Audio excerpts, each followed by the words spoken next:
এই যে মানুষ দেখা যাচ্ছে এইখানে ছট পূজা চলতে,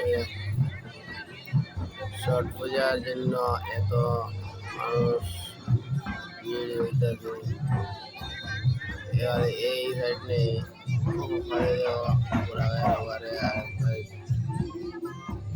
দেখা যাচ্ছে না রাত বলিয়া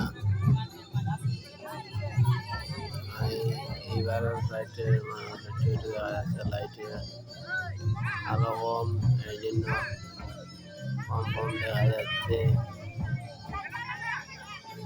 কেমন লাগে আপনারা লাইক কমেন্টের মধ্যে